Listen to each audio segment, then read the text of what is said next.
significant break from the policies of our past administration, and I'm hopefully going to have enough time to talk a little bit about that.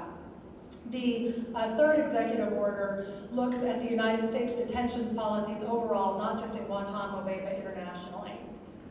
Given the time constraints, though, I'm going to talk primarily about the first executive order, which talks about how Guantanamo Bay's prison is going to be closed within the year. A lot of people have opined that this is going to be very challenging, and many have tried to say it can't be done, but in fact, Obama's presidential executive order has really set forth a very nice roadmap that I think realistically allows this to happen. Now, the first piece of the roadmap, and this really seems like kind of a no-brainer, is that the government will look at the file of each and every man who's now detained at Guantanamo Bay to figure out whether or not they should be there. Now, my response to that is, duh, of course they should do that. If these guys are going to be held in prison for years on end, we ought to look at the file and figure out who they are and why they're being held. But as it turns out, this hasn't really happened. And the lawyers who have been working on the Guantanamo Bay cases, now that we've had the opportunity to actually get some responses to the petitions we filed in court, have received numerous requests for motions of extension of time for the government to respond to those things. And the government, in many of these efforts to delay the proceedings, has said, we need to delay because our files are just not in order. Some are in the executive branch, some are with the Department of Defense. They're all over the place, and we haven't really put together the files of these guys to look at them in total to figure out who these guys are and why they're here. Well, finally, that's going to happen, and the Obama administration says that has to happen forthwith. And I want to talk a little bit about who the guys in Guantanamo really are, because I think what we're going to learn is as there's an opportunity to really look at the files of who they are, we're going to find out many of them are not the worst of the worst, as they've been termed, but in fact just guys in the wrong place at the wrong time. Now, I'm not naive enough to think that there's not anybody there there's nobody who did anything wrong. I think there are probably some bad guys who did some bad things. But I think there are also many men who did nothing wrong. And I'd like to talk about the people who have been at Guantanamo Bay throughout the past 8 years. In the last 8 years, there have been a total of just a little under 800 men total held in Guantanamo Bay. The current number is somewhere close to 240. So what that means, if you do the math, is that well over 500 men have been released now. So if they were the worst of the worst, these are folks that the government has now decided to release. And the vast majority of those people have not been released as a result of a court order, but voluntarily by our government. Just a few of them now, very recently, have been released through court order. Of the 240 or so guys who are still there, 56 of them have been cleared for release, and many of them for years, including at least one of my clients, but are still housed there. There are 26 men who have now received habeas corpus hearings since we've had the right to do that. Of those, 23 of the 26 have won their habeas corpus hearings.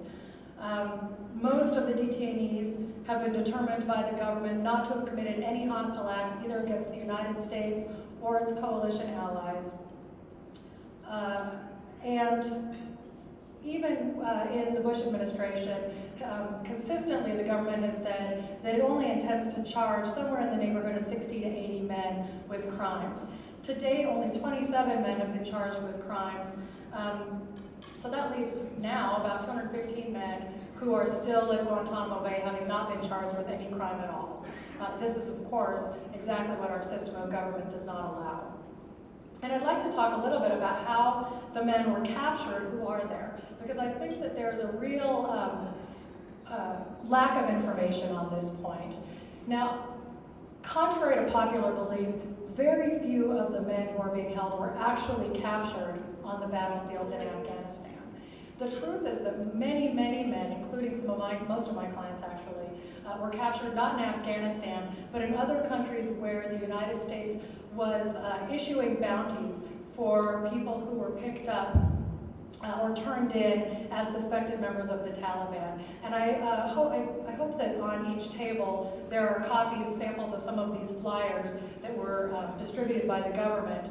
but what they say in Arabic is, turn in suspected members of the Taliban, and you can receive wealth and power beyond your wildest dreams. Some of them even say you can have enough money to feed your family and your village for the rest of your life.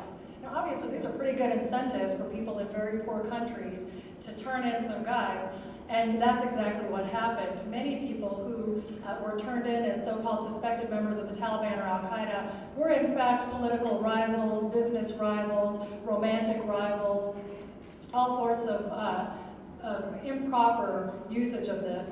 Most recently, in the case of Bomidian, this guy from Bosnia who was turned in, it was discovered through a recent review. He was in fact fighting against the Taliban, but he was turned in by rivals who not only received a bounty, but then proceeded to drive his car for the next 2.5 years. So this is an example of people who should not have been picked up or turned in, but were nonetheless. Moving to the next point in President Obama's executive order, now the habeas lawyers, and that's what we call ourselves, for the first time we're going to be allowed a real opportunity to provide information regarding our clients and why we believe they ought to be released. Now again, it seems kind of like a no-brainer, but this is the first meaningful opportunity we've had to do that, and the first meaningful opportunity that our clients have had to really present their side of the story, or for that matter, hear what it is that they're charged with doing wrong. Until this point, there were some processes put in place at the prison through which there was a nominal review done. These were processes in which our clients were not allowed the opportunity to have lawyers. They were not shown much of the evidence against them, which was deemed to be classified. They were not allowed a meaningful opportunity to bring in witnesses or evidence on their own behalfs. They were not allowed even to be present for the entirety of the hearings against them, because whenever anything classified was discussed or any deliberation was going on, they were told to leave. And there was no meaningful review process in place to determine whether or not a correct determination had been made. Finally now, though, we as attorneys are given an opportunity to actually provide some input regarding our clients and their fate, and this is a great thing. And as I said, the results of this have been so far quite outstanding. Of the 26 habeas hearings that have been held, 23 of them have concluded that the men were in fact not enemy combatants, and there was no justification for holding them. So only 3 of the 26 who have had hearings so far have been found to have been enemy combatants. Statistically, I think that's remarkable. Now, the next point in the executive order is that the government will decide as quickly as possible who should be released and work to actually make that happen. As I said, this is remarkable because there are about 56 guys who have been cleared for release now for a couple of years, but have not been released. And one of the challenges in this regard is that some of the men are not able to return to their home countries because of fear of persecution if they were to do so. But this is really just a couple of dozen of men. This is not as big of a problem as many have articulated. And this is one area where President Obama has a real opportunity because he comes in with an awful lot of political capital. While President Bush had, I think, an incredible challenge convincing any other countries to take the men from Guantanamo who were saying, you know, you created this situation, I'm not exactly sure how we'll help you out of it. Obama comes in with the opportunity to be able to convince other governments to take in some of the men who can't go to their own home countries. And even this week there have been reports that Canada is looking at taking in some of the Uyghurs. These are Chinese Muslims who are not able to return to China because of the fear of persecution there. And the United States, in order to facilitate this kind of international cooperation, is also looking at whether or not there are people that we can take in. And I think the Uyghurs are very good candidates for that. This is about 17 men who a United States court has already ordered ought to be released into the United States, but the United States appealed that ruling and that appeal's pending. But these are men that have been cleared for release, and it's simply a matter of finding a good place to put them.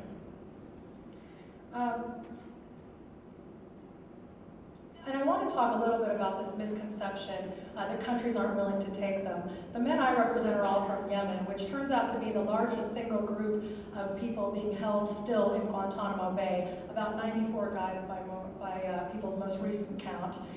And the fact that